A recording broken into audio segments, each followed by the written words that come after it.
These roundtables are a continuation of the international online conference Global Crisis. This already affects everyone. This conference brought up all the crucial issues we are facing today. This conference was held on ALLATRA Unites platform and was organized by volunteers, by people themselves from all over the world. We would like also to remind our audience that this conference has been translated into more than 70 languages. Greetings, everybody. Today, our guests are Rolf Kellner, second chairman of Amazonia für die Welt, Osinaide Garcia Gomez Kellner, first chairwoman of Amazonia für die Welt, Yuri Shevchuk, journalist, radio host, author, public figure, chairman of the Green Cross, nonprofit environmental organization, Professor Nir Shavif, who is a professor at Rassach Institute of Physics in the Hebrew University of Jerusalem, Dev Wadhwani, who has MBA in finance and economics. He's an entrepreneur, investment banker, and public speaker. Also, our guest is Damien Forrest, who works at business and product development in autonomous robotics. And another speaker is Rico Mangram, talk show host at the Rico No Suave TV and radio talk show. And also my co-host today will be Katrina. And now let's watch the video fragment from the conference related to the most important topic, climate.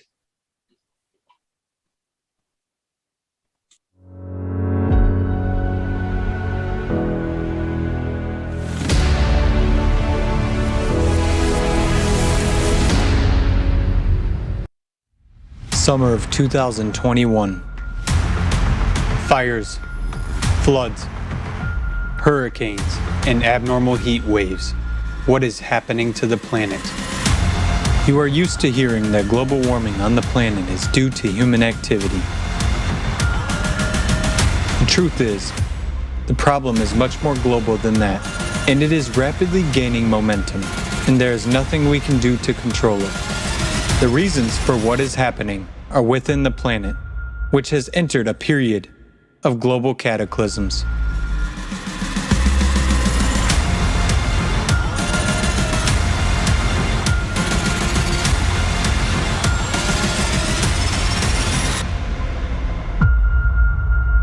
Nucleus. In 1998, a drastic shift of the planet's core was recorded. After that, the GRACE satellites and instruments on the Earth's surface detected an abnormal expansion of the planet at the equator, as well as heating from the inside. Because of the displacement of the core, it is unbalanced. With its vibrations, it creates shock waves, which are manifested on the surface of the planet by increased earthquakes and cracks on the Earth's surface. Through these cracks, a large volume of water escapes into the bowels of the planet. Molten magma rushes to the surface and heats this water. The water evaporates and escapes into the atmosphere. These enormous masses of water fall down in the form of sudden torrential rains. As the planet expanded, new continental rifts began to form. The number of volcanic eruptions increased. Significant tsunamis, including catastrophic ones, tornadoes, tropical storms, and hurricanes became more frequent. Floods and wildfires have become part of the daily news. Since 2015, the situation has become even worse. And today, the deformation of the planet continues to escalate enormously.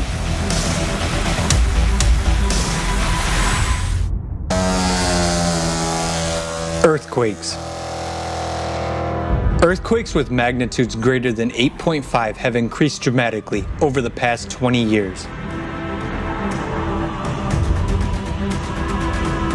Since 2003, synchronization of seismic noise began, which means that the Earth is preparing for a mega earthquake. According to scientists, it will occur in the Japanese archipelago and will have a magnitude of more than 10. which is 32 times stronger than the 2011 Tohoku earthquake of magnitude 9. Entire countries could disappear from the face of the earth at any moment. Volcanoes. Since the beginning of the 20th century, the number of powerful volcanic eruptions has doubled as a result of growing internal energy of the planet. There has also been a steady increase in the strength of eruptions and the amount of ash and lava that has been released. Today, about 600 million people live near active volcanoes, capable of destroying entire cities at any moment. And every day, the probability of these events is only increasing. Glaciers. Greenland and Antarctic glaciers are losing 3 times more mass than 30 years ago. We are told that global warming is the cause. We are not told that the glaciers are melting from the bottom up because of the intense release of heat from the Earth's interior. For example, Antarctica is only melting on the west side, where there is a huge magma chamber. Greenland's glaciers are shrinking for a similar reason. Obviously, man has no influence on what is happening. World ocean. In 2019, the temperature of the world's oceans rose 0.075 degrees Celsius above average. This may not seem much, but in fact, the numbers are catastrophic. The energy for such heating is equivalent to the explosion of 3.5 billion atomic bombs dropped on Hiroshima. And this energy came from the very bowels of the Earth.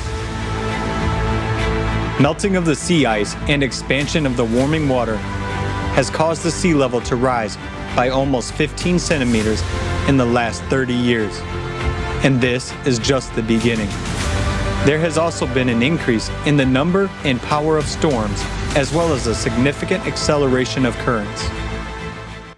Hurricanes, tornadoes. The year of 2020 broke all records for the frequency of hurricanes and tropical cyclones on the planet for all time. Because of increasing humidity and rising temperatures, the intensity and number of tornadoes has increased. They have become more frequent, where they used to be rare. Since the 1950s, the number of tornadoes in Europe has increased tenfold and continues to grow.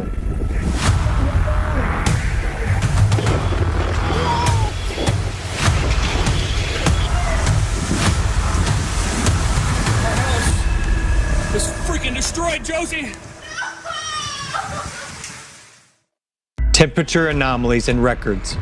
According to the data prepared for the IPCC report on climate change, over the past 140 years, the average temperature on the planet has risen by 1 degree Celsius and by 3 degrees Celsius in the Arctic.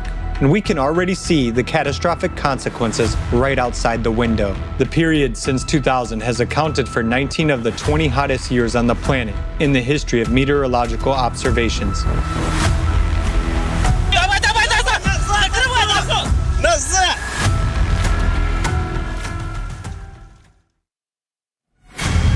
Floods. Floods are one of the most common natural disasters that are also growing in strength. 60 years ago, only 8 major floods were recorded per year. However, in 2020, this number increased by 25 times and totaled 201 cases.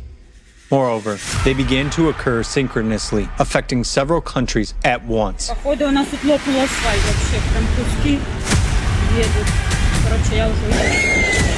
According to the National Oceanic and Atmospheric Administration, NOAA, the number of floods in the U.S. has increased by approximately 100% over the past 30 years. Between 1998 and 2017, floods affected more than 2 billion people worldwide. There's so many people dead.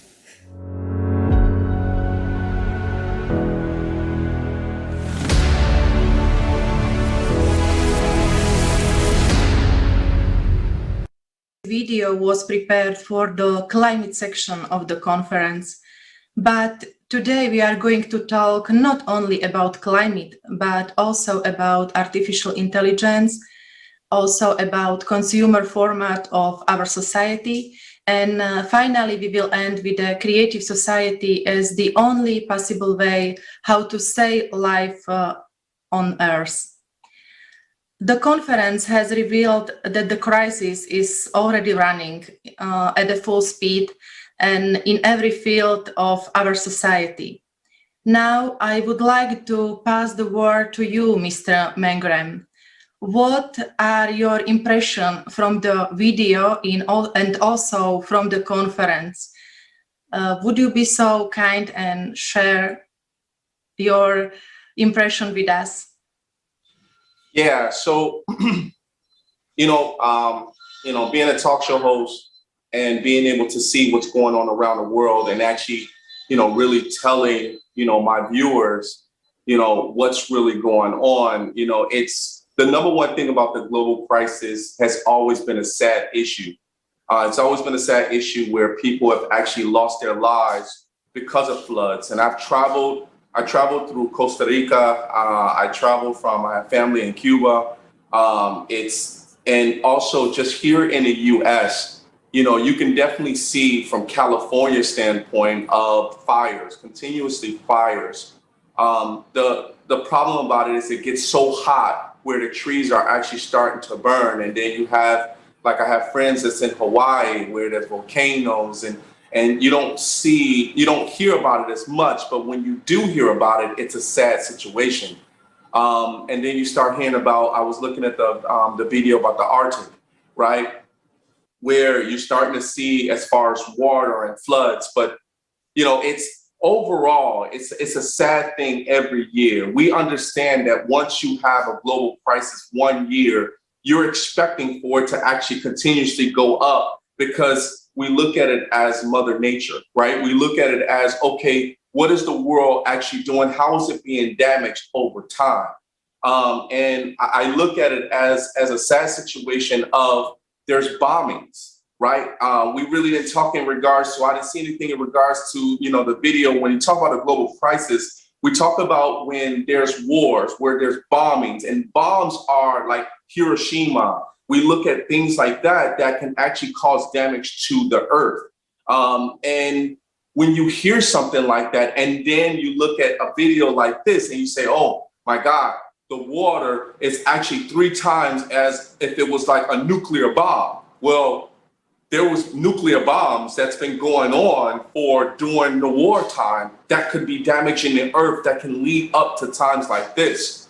So I look at it as a very sad situation. I look at it as it's hard to repair a foundation of something like that if it's already been done. There's nothing really like California has earthquakes all the time.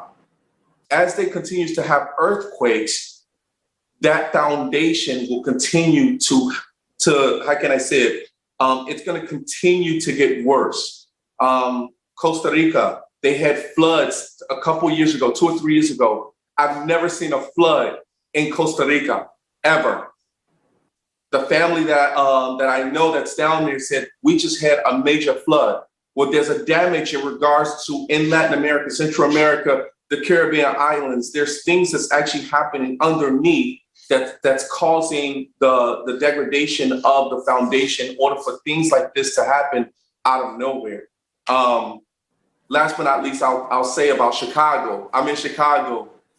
We always say, hey, you never know what the weather's going to be like here in Chicago.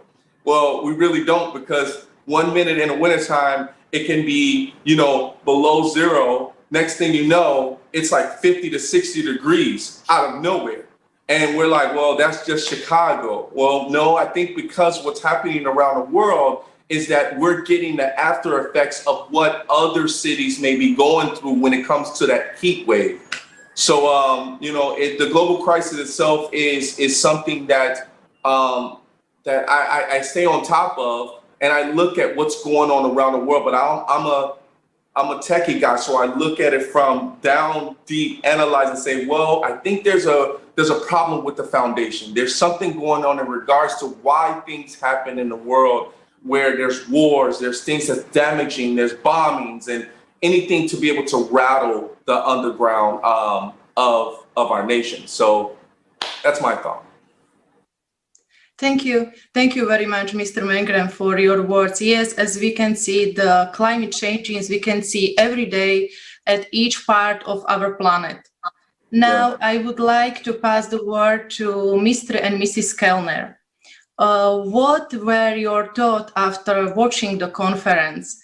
What stuck in your mind the most from the conference? Let's start with Mrs. Kellner. Hello. Hello. At first, I would like to thank you for invite today and to opportunity to speak about the global crisis. I'm sorry for my English because I have today spoken too much German, and I try to speak correctly, and that you understand me. So the impression that I have from this video is we see here in German is very current, and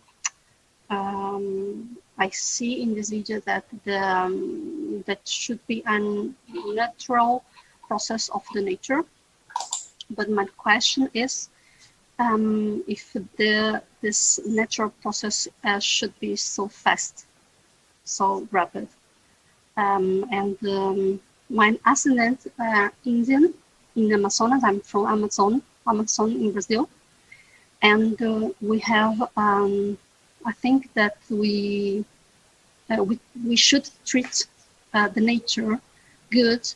If you will not treat the nature good, the answer is like a tornado, for example.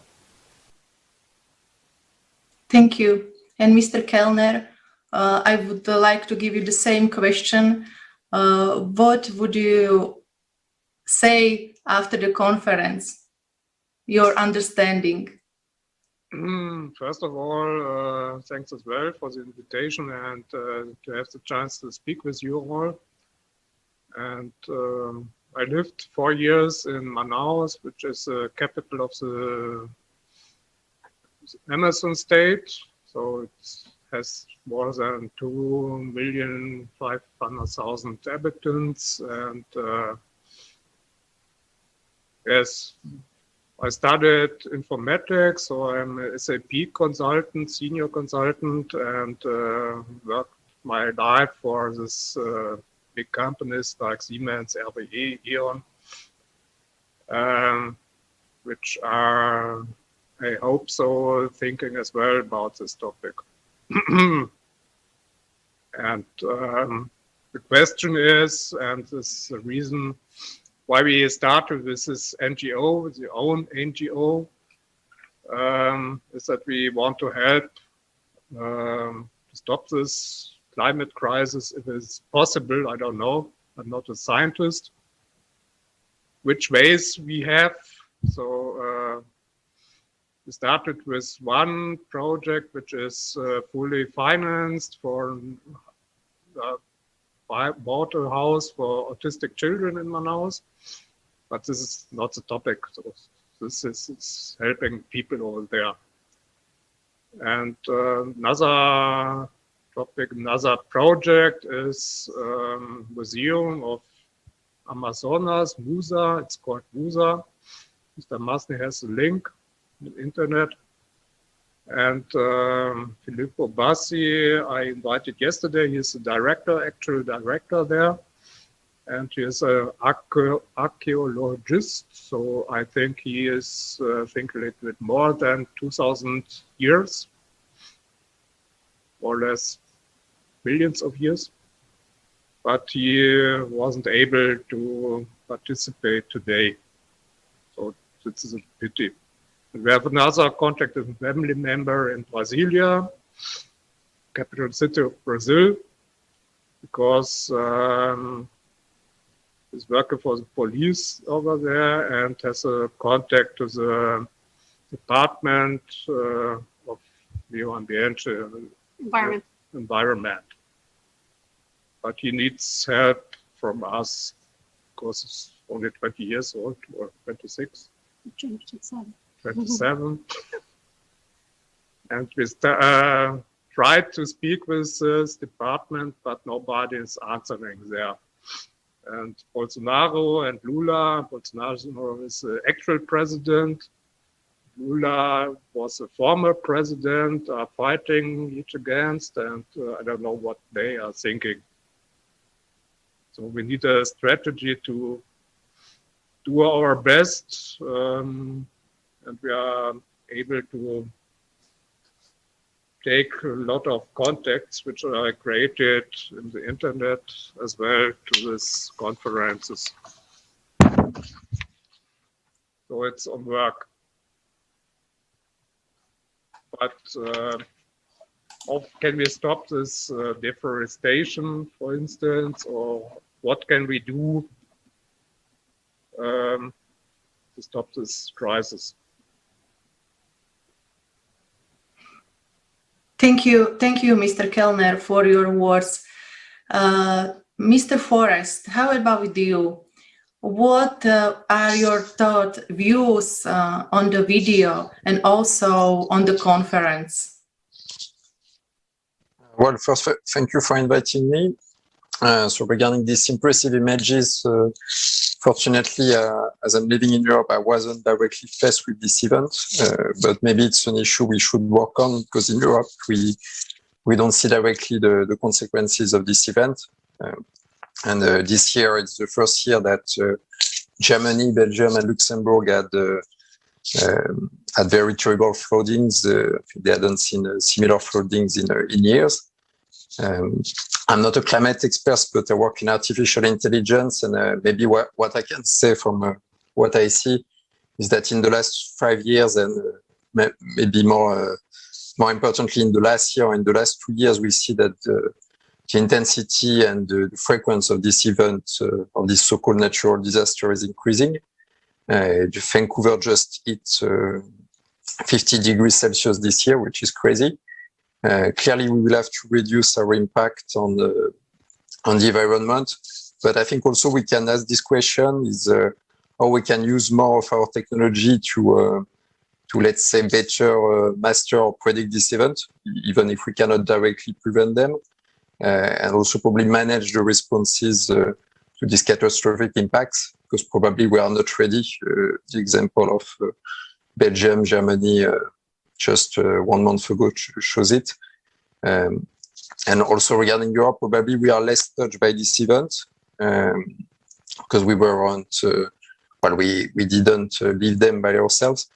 But we should ask more to ourselves this question, so how we can use more our effort and especially our technology to better manage this event.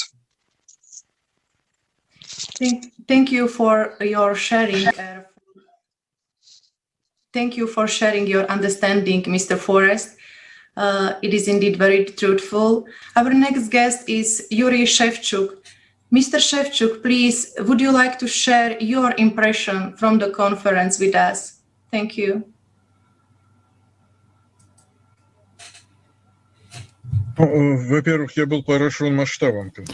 First of all, I was amazed and impressed by the scale of the conference. That was my greatest impression and feeling, basically. It was a wonderful job, great job, and it's amazing that it was done on the volunteer basis. It's just wonderful. And secondly, it was very interesting to observe how nature seems to be acting, you know, like a conscious being, like something that possesses a mind.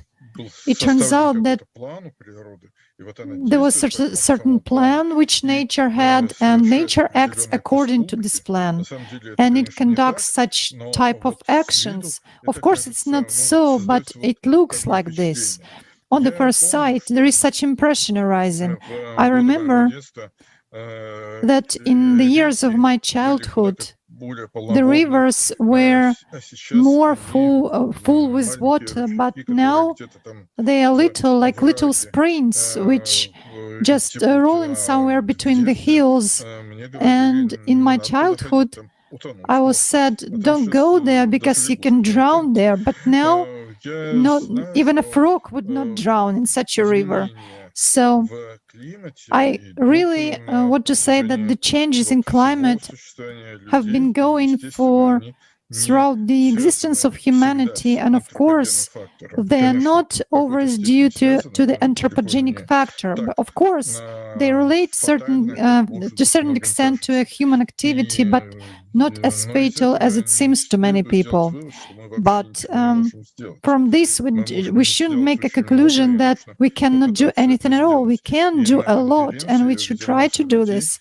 At the conference, I saw a lot of people who are already ready to do something, and they are already acting. And that was my second great positive impression of the conference. Thank you, Mr. Shevchuk, for sharing your thoughts. Thank you that you said that this climate changing is not about the anthropological factor, but it's about cyclicity. Mr. Wadhwani, can you share your views, experience, or impression on the conference? Well, I'm not an environmentalist, neither am I a climate expert, but I can tell you that I studied in Cambridge, Massachusetts, in the mid to late 90s. And back in the day, I had, colleagues at Harvard and MIT and Brown and many of the colleges in Boston. And they were already talking about climate change back then. And the fact that we have the North Atlantic drift, greenhouse effect, the ozone hole is undeniable. Now, I'm an economist actually, and I'm an entrepreneur, I'm a banker. So this is not my area of expertise, but the economic impact it's having, just because humanity functions on greed and fear, plain and simple. This is pure greed. So today I talk to you from Dubai. This is the fossil fuel capital of the world. It won't be in 15 years, I can promise you that. Renewable energy has to take over.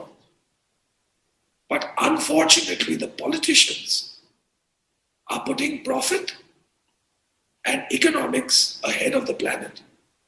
And you cannot negotiate and you cannot bargain with Mother Nature.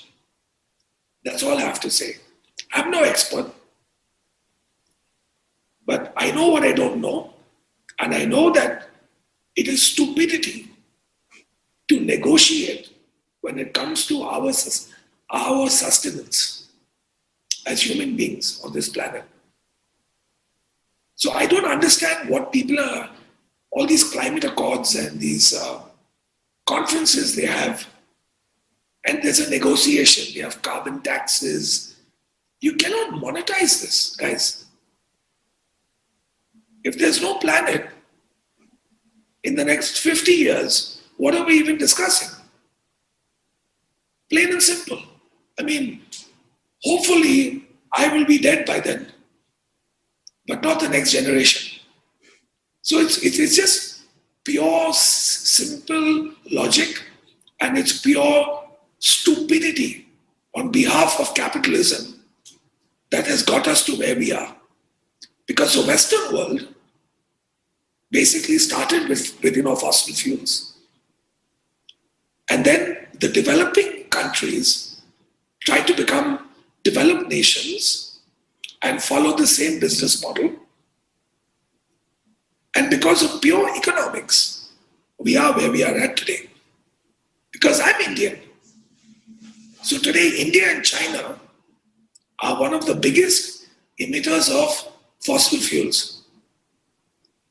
But shame on America. I studied there. I love America. But shame on America.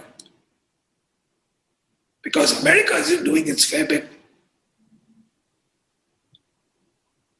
So my view is that this is economically driven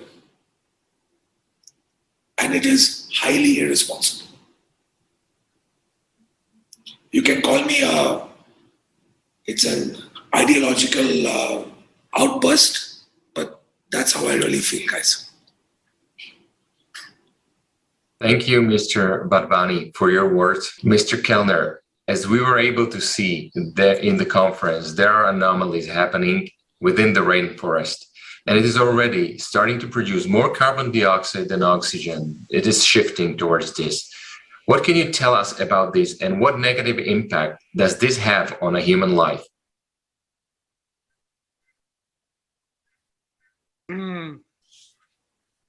Yeah, it's difficult because the state of Amazon is okay. We don't have a lot of deforestation, but the state of Pará, Tocantins, and so on, the northeast, is changing. So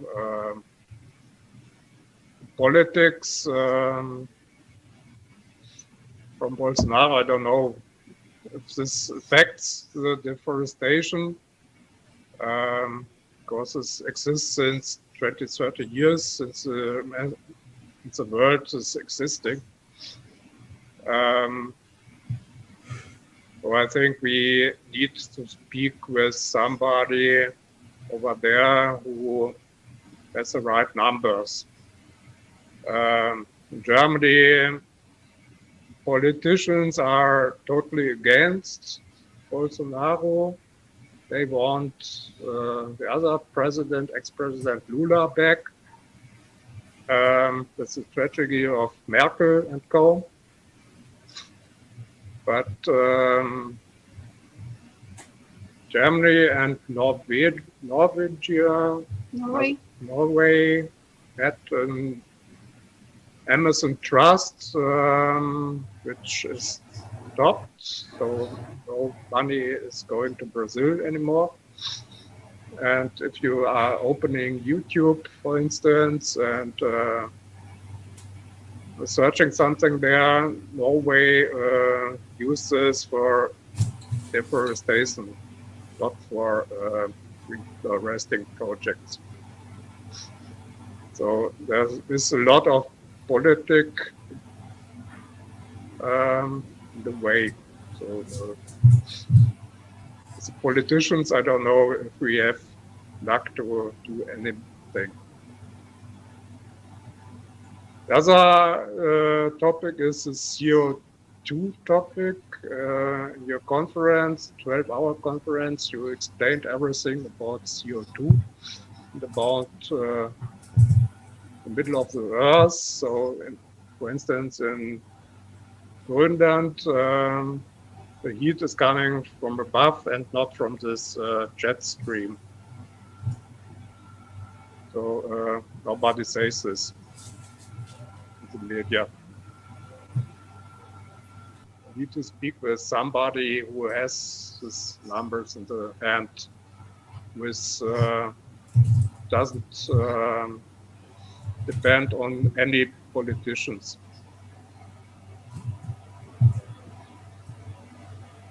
After Thank that, you. maybe we have a strategy to do something.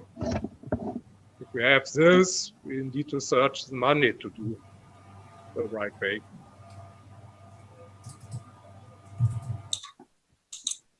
Thank you, Mr. Kellner, for these important words. And as you have touched upon the Amazon rainforest, Mrs. Kellner, what is the alarming situation at the moment with the state of the Amazon rainforest? How negatively does it affect life on the entire planet? The current situation in Amazon, we have this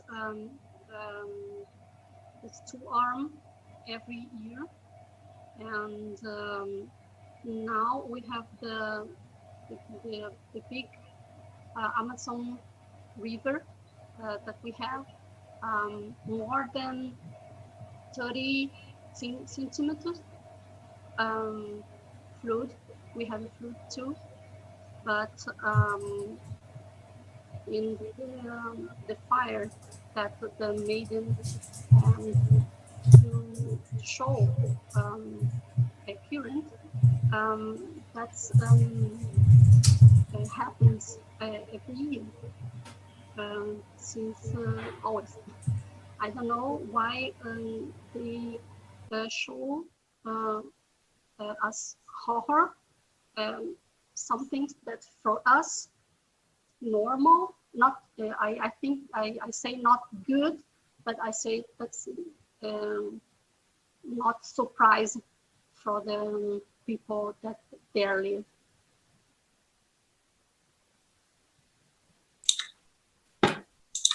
Thank you, Mrs. Kellner. Mr. Shevchuk, you were talking about the fact that ecology doesn't influence the environment on Earth as much as the cyclicity of climatic disasters. Can you tell us from your professional view in more detail, what is the difference between ecology crisis and climatic crisis? Regarding the environmental crisis, by environmental crisis, we usually understand some anthropogenic impact on nature. And nobody denies it. Of course, it does exist. But the thing is that anthropogenic impact is actually what is relevant for the last 2 centuries, when we had this industrial revolution and we started actively burning the minerals and mineral resources, mineral fuel. That's when the so-called greenhouse gases appeared, although in greater amounts than before.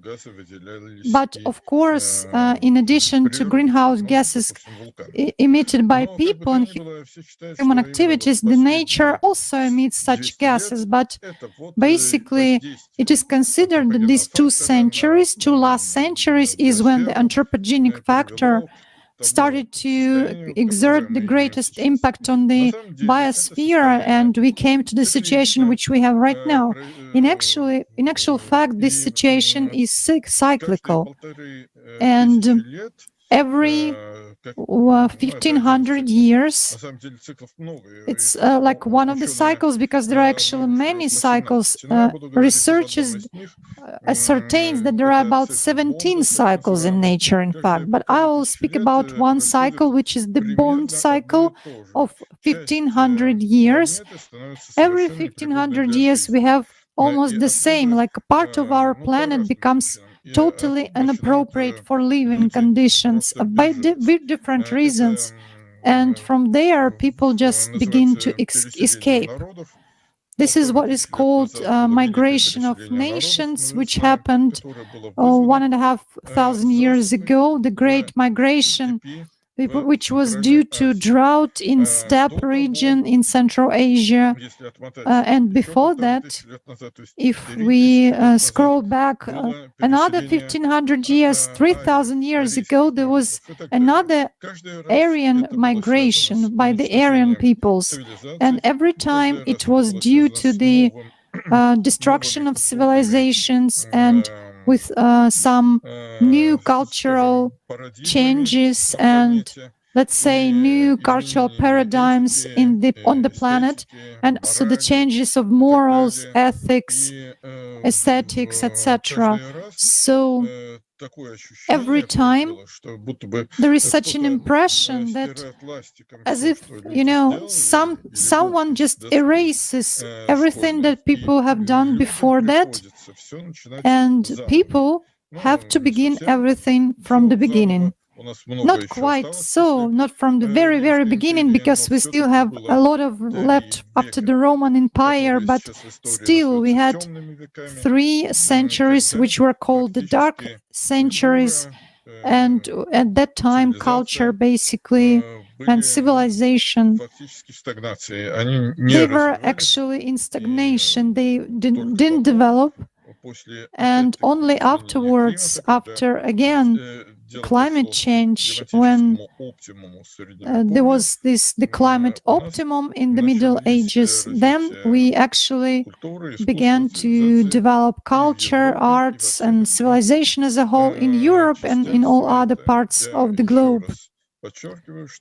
Once again, I emphasize that all these events were happening actually at the same time. Even in the undiscovered yet America, in the old world, in Europe, and I guess in Australia as well. But we don't have data about that. This is the situation we have, and these events were happening actually before the moment when the last glacier left, the Valdai Glacier. And our entire Anthropocenter actually is now split into, this cycle is split into 1500 year cycle. Thank you. Thank you, Mr. Shevchuk. These are very important information that you shared with us. Professor Shaviv, can you tell us about the factors of climate change that humans have no control over? And how important is it for people now to consider and talk about all the factors of climate change? And also, do we have the resources today to be able to adapt and survive? Indeed, humans have had some effect on the climate. I'll mention it a little bit at the end. But besides that, there are a lot of variations that we see on various timescales over the past, or on timescales of centuries, for example. We see variations which are typically of order 1 degree, and we can attribute that to variations in solar activity. On longer timescales, actually it's centuries to say millennia. On longer timescales of tens of thousands of years, we have seen ice ages come and go, and these are probably due to what's called the Milankovitch cycles, which are changes in the orbital parameters of Earth, like the amount of electricity, the inclination relative to the orbit, and so forth. On longer timescales, on timescales of millions of years, we see variations. Some of them can be due to changes in the atmospheric composition, which are due to, say, volcanic activity and also activity like tectonic activity. But these are very short, very slow changes. In addition to that, we see that our galactic geography also affects climate here on Earth. So on these long timescales, the variations that typically we witness, so on Milankovitch cycles, we see variations which are typically, say, 5 degrees globally, maybe a little bit less. On geological timescales, we have variations which are maybe up to 10 degrees globally. Over the past, say, billion years, we have seen periods during which Earth has had glaciations, and the intermediate periods, which is actually the norm, where we didn't have any ice caps whatsoever. Now, the human contribution that we have been responsible for is comparable to the solar activity, namely something which is of order 1 degree. So everything adds up to a changing climate, and the size, of course, depends on the timescale that we're looking at.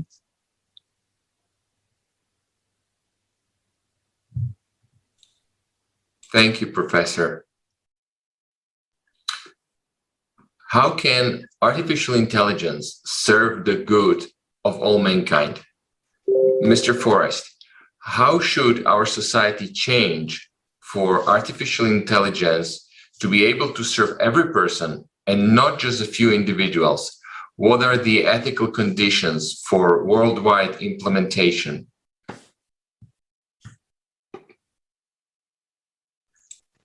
Well, thank you for the question. It's a broad question. Well, I think that it's not a matter of technology, because if you have some experience in, let's say, new technologies like AI, robotics, you can see that it helps us resolving many issues. For instance, on climate, you can better predict climate. You can better understand these events with artificial intelligence. So probably and it doesn't limit to climate, of course, because of artificial intelligence, we can help us on many issues regarding agriculture efficiency, health issues, also on, well, let's say, having more hazardous job done by robots with AI than humans. So the matter is not the technology, it's probably, well, for climate, yeah, I think it's a matter of responsibility, because as we have seen together, maybe we are not fully clear on the responsibility of this disaster. Is it due to the cyclicity, or and what part is due to the effect of humans on the environment? So what I would say is that, well, for AI to be better used, and it's already used for many applications for goods, but we should do more. Well, is that as a society, as investors, as politicians, and also as individuals, we should favor our investment on technology that will produce more goods than wrong. It's the case if you look case by case, technology by technology. You see that some technology are more for only cost reduction, and others are more for helping us solving problems that are really difficult to solve, like the climate change. So I don't think there's an easy answers, but well, we should definitely invest more in technology for the good of the environment. I don't have the exact figures, but looking at some figures like the investment of on the market, for artificial intelligence in biotechnology is just 1 billion euro, where the market for logistics services is 50 billion euro.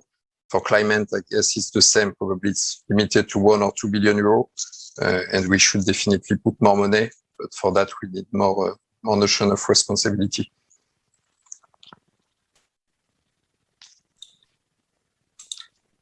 Thank you, Mr. Forrest. As we were able to see, and as you mentioned, artificial intelligence can be very useful and helpful, but not in the consumer format of society.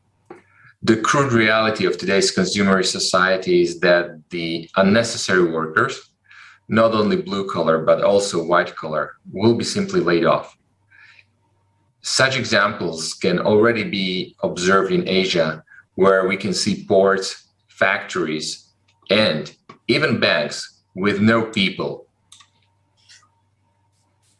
In the consumer society, corporations recklessly pursue their interests and profits in the first place, cutting costs, laying people off, destroying the environment. You might think that we can rely on the social security system of our countries, but will the 10% of people still having jobs, will they be willing to finance the 90% of people without a job? This minority will be neither able nor willing to carry such a burden. This will only lead to social unrest and everything that comes with it. Mr. Wadhwani, in your opinion, what is the danger of developing and implementing artificial intelligence in consumer society? How do you see the consumer crisis that we are about to face and already facing, and it has actually already started? Are there any necessities that we as humanity need to do in order to survive it? I'm very, I'm a 50-50 man, because I grew up as a capitalist. And when I went to the States and studied as a young Indian boy, capitalism was something that I truly believed in. And it's not just artificial intelligence, it's also technology that has taken away jobs. So without giving you a big lecture, I mean, you don't have to be a rocket scientist to figure out that the population is growing and the job market is shrinking. So we have a social responsibility. That is number one. But more importantly, as we evolve into the AI and tech space, I believe the education system hasn't caught up with the reality of the times. Because I'm an MBA and a CFA. My degrees today mean nothing. My skill set in the 90s, is of very little value today in 2021. So the fact of the matter is the education system catching up with the changing times. Because when I grew up, it was either you're a doctor, a lawyer, an engineer, an accountant, a banker, or whatever. And today, many of those professions will be dysfunctional in the next 10 years. Robots can do surgeries today. Stockbrokers don't exist. There used to be a 3-man cockpit on an aeroplane. There used to be a pilot, a co-pilot, and an engineer. And today it's a 2-man cockpit. The engineer is a computer. I can go on with the examples. We'll have driverless cars. That's what Elon Musk is going to be rolling out. So an ordinary person who basically seeking employment could drive an Uber, but today you will have driverless cars in the next 5 to 10 years. So it boils down to the education system, because the next generation, I have my friends' kids who come to me for counseling, and they're asking me, what should I do? And honestly, guys, I really don't know. Because I have to upgrade my skill set. I'm an MBA and a CFA. I have to keep upgrading my skill set to be relevant in today's society. So what worries me is the next generation and the education system. What are we going to teach the next generation so that they can basically be relevant with AI and technology? That is my biggest concern. It's all about education.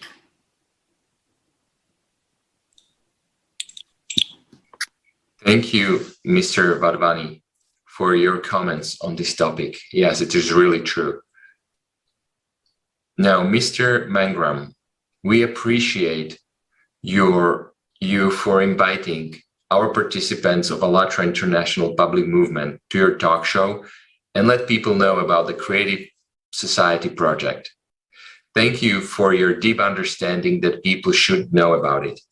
This creates a great example of how the media should help to bring the information on what option we as humanity have to pass through the upcoming climatic changes. What should be the role of this industry? What should they do to inspire people in building a creative society? Why is it important that the media bring positive examples? So one of the biggest things about being in media is to make people aware of what's going on. The whole objective, if it's bad or if it's good, there's always a flip side to everything. When it comes to the media, there's always conspiracy theories, right? There's always ways that, hey, I have my thoughts and I want to share this with the world, and let's see what the world comes back to be able to say, hey, is this the right path to be able to go down? And then make a decision from there. I kind of listened to the gentleman right before me. He made up a good point in regards to education. And education is the key. Education in regards to my talk show is to educate people in regards to things that they need to be aware of, and then they make their own decisions. But it's almost as if the education has to happen from our youth and also for the elderly, right? So that means that whatever that we're trying to get across in regards to a creative society, we have to let people know that the positive image or the positive ways that we have to go about educating people and for them to be able to make their own decisions is the right way to go. Now, of course, this world is all about, let me make my decision, it's my choice, and then move from there. But the media is the way to actually get that out there, because once they start to talk about it, boom, you have them. Everybody knows about it. So now that everybody knows about it, it's like you're promoting an idea. When you're promoting an idea, people tend to see what that idea is, and then they continue to talk about it. Either if it's good or if it's bad, it's always a promotion. It's always a way of educating them to say, hey, you can go and talk about this, but here is the foundation of what we're trying to get out. And that's basically what my show is about. Positivity all day. Positivity in regards to what I want to be able to bring out to the audience and out to the world. But then, of course, it's all about what the world wants to be able to take from that. So hope that helps. And I totally agree with you that the role of media is educate people and to bring positive to the people each day. Dear viewers, let us now watch a video interview with Dr. Yusuf Sidani. Dr. Yusuf Sidani is a professor of leadership and business ethics at the Olayan School of Business of American University of Beirut in Lebanon. This interview was taken for the roundtables after the conference.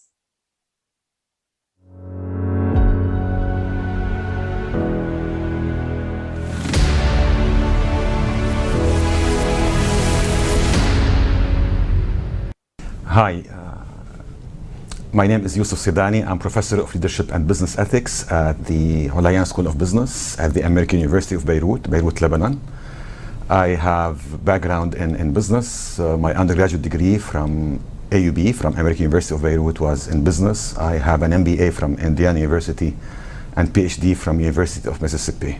There are several crises that face humanity nowadays. Some of these crises pertain to the environment and things that are around us in the ecosystem. But I think many of the more inherent problems relate to issues of how people can talk to each other.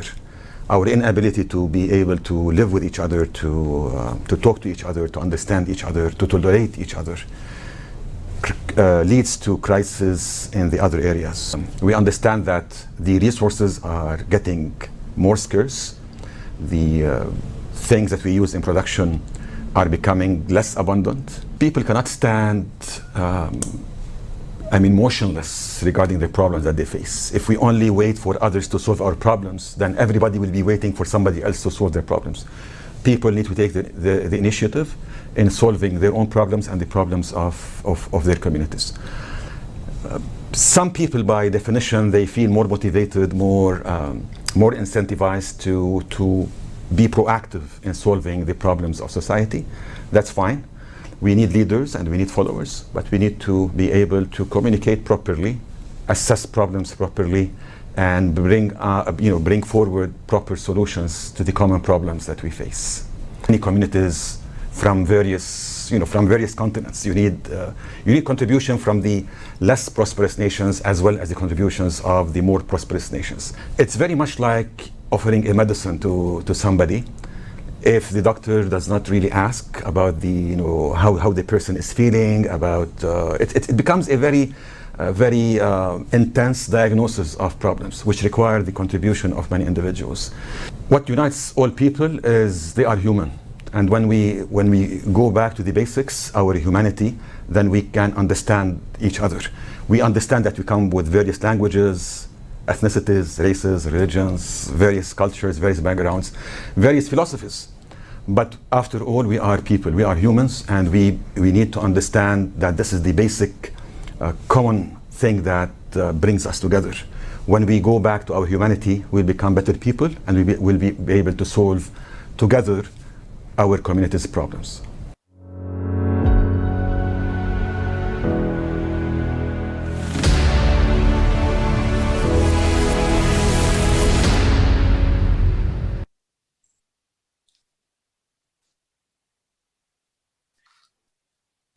Dear viewers and friends, as was mentioned by Dr. Sidani, that our society must be based on love and respect for one another. We should learn to communicate and respect one another. Mr. Kellner, how do you see a creative society where human life has the highest value, and why it is important to build such a society now, taking into the account occurring climatic events on the planet? The Earth, as well as all of us, were created by God, right? And not by politicians. I think this is the most important thing. So we need to hear to our heart to do the right things.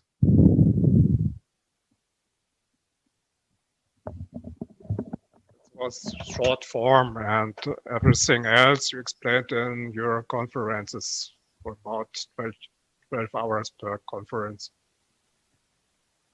So for this, we are here, and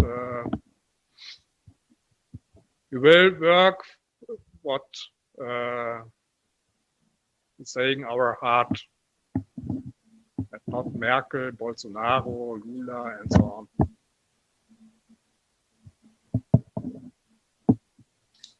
Thank you, Mr. Kellner. And now I would like to ask you, Mrs. Kellner, from your point of view, how can creative society help the entire ecosystem of the Amazon rainforest? My opinion? Yes. We not only the nature to respect, but the people to respect. We have to learn to respect each other, and so we can work together to protect the nature, and so to treat the nature good.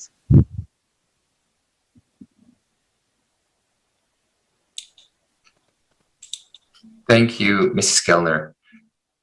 Mr. Shevchuk, would you agree that only a society where human life would be of the highest value can help us cope with the climatic crisis that is already going on right now?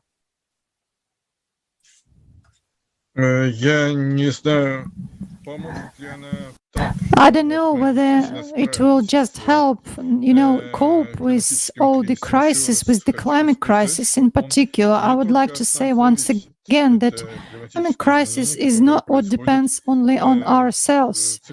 These are climate changes which have a cyclic character, but the fact that we can help each other and this way to minimize our losses from this disastrous condition in which we are now coming, yes, that's for sure. We can help each other. And we should also take into account that these cyclic changes have been taking place not for the first time, and we can see how people actually used to react to such changes, how they created certain communities which helped each other, at least in the time of the Middle Ages, when there was the so-called Lesser Ice Age. What they done in the antiquity, when there was this anti-climatic minimum. And going back to history, we can say that every time only those communities survived who undertook the functions of education, preservation of knowledge, spread of knowledge, and creation of something new, creation of a new information. And those were monastery communities, schools, the first universities which were established, and all of them preserved the knowledge and thus preserved humanity and religions as well. That's what I think. Also regarding what kind of people will be demanded in the future, there is such a test. Try to take like 8 minutes, a short period of time, 8 minutes, and try to think of a subject or a machine or method which was never invented by people before, but which will be inevitably demanded once you invent it. This is such a creative test. Not many people pass it, but people who pass these tests will be demanded in the future. Thank you, Mr. Shevchuk, for your valuable opinion. I would like to pass the word to Professor Shaviv and ask his opinion on the society we should build in order to preserve life on this planet. I think natural disasters are a relatively minute problem. We think, I mean, we might see it in the news as something large, but natural disasters have been with us for ages and they will continue to be here. And they're not really a big problem when you consider it compared to other problems we face. I think most of society's problems are social. We have seen the unrest, for example, that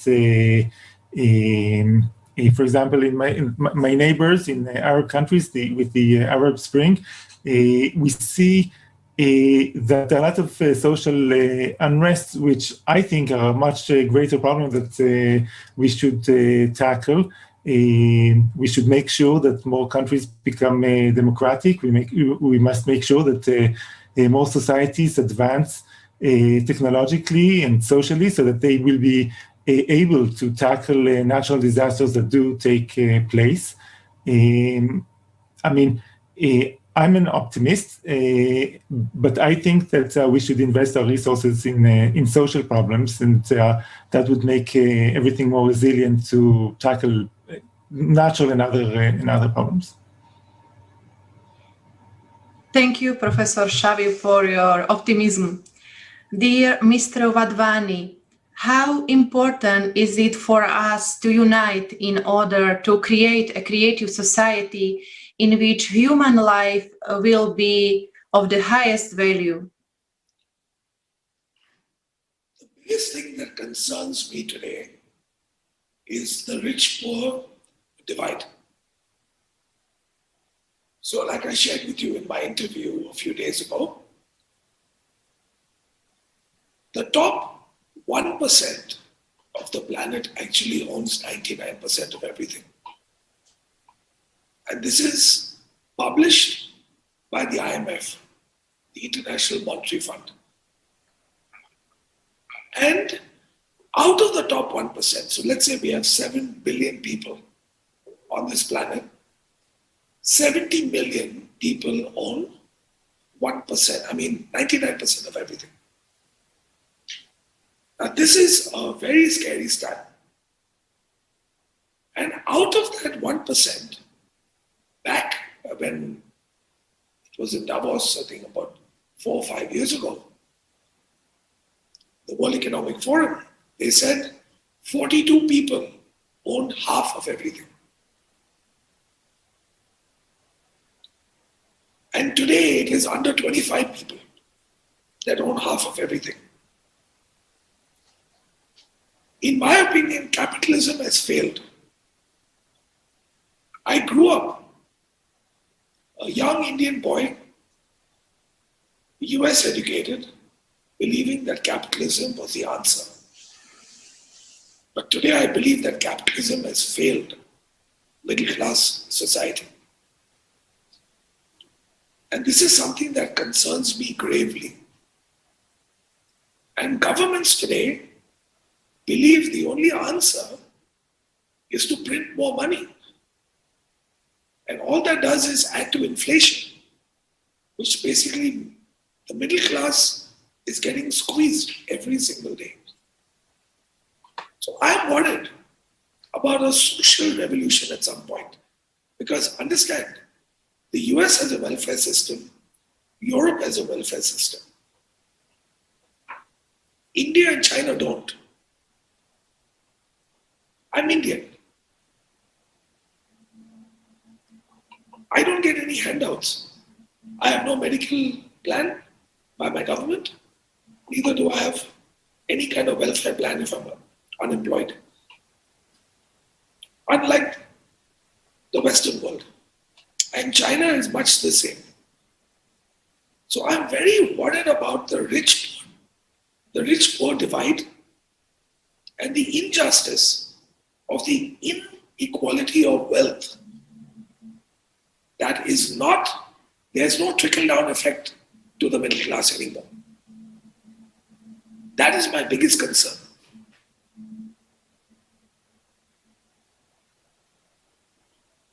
Thank you, Mr. Wadhwani. Let's hope all our viewers will be inspired with your words and will join the Creative Society project. Only by unification. A prayer to everyone, guys. Like I shared with you, I'm still a child at heart.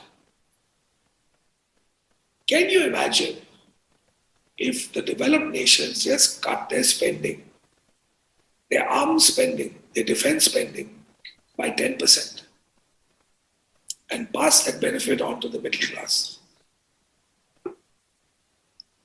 in a corresponding manner?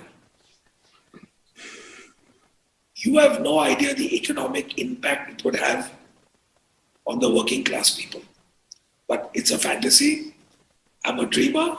So, just sharing a little childhood fantasy that I have in my head. It'll never happen though.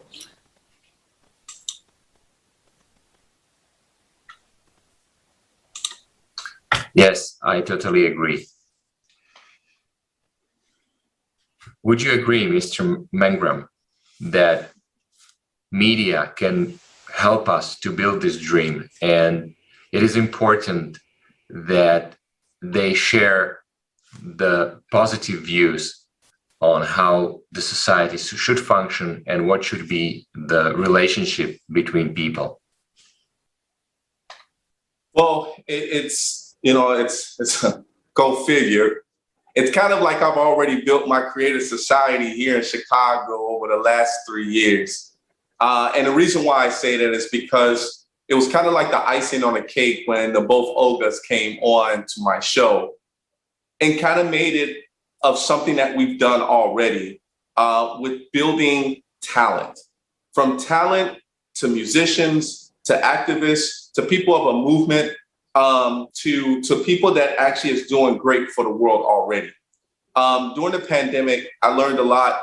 Well, I learned a lot from people, but I also learned a lot in regards to how to be able to be positive during the pandemic. And one of the things is it's all about human nature.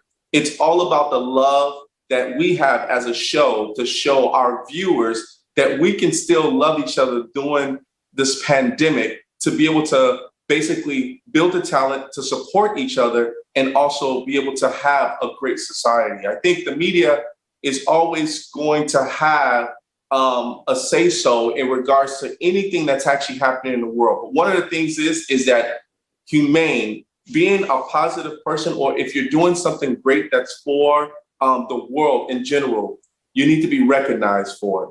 And if you're not recognized for it, then shame on a person not recognizing you.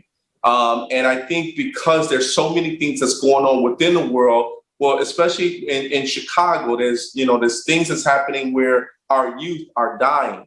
And our youth is actually dying, but I'm also bringing in the youth that's actually doing something great for the world to be able to show the other youth that, hey, you can still live to be great. You still have a way to be able to show your talent and be the best you can be.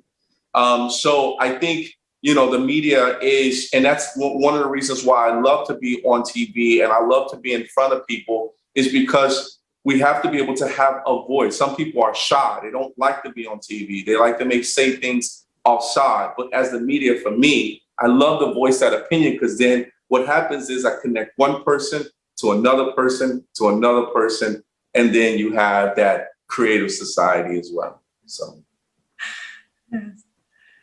Thank you, Mr. Mengram. Dear guests and viewers, we are happy to announce the next international online conference, Global Crisis, The Time for Truth, which will take place on 4th of December 2021. This conference will be dedicated to the climate and environmental catastrophes we are facing today and also in the near future. Dear guests, dear speakers, thank you very much for your time. Thank you very much for your participation in today's roundtable discussion. We hope to see you again. Dear viewers, thank you very much for your attention. All comments and questions you can send to us to our email address info@allatraunites.com. We also would like to ask you, dear guests, and also dear viewers, share conference Global Crisis. This already affects everyone. Share it with your neighbors, with your family, with your friends and community. Thank you very much and have a nice evening. Thank you. Спасибо огромное, замечательно.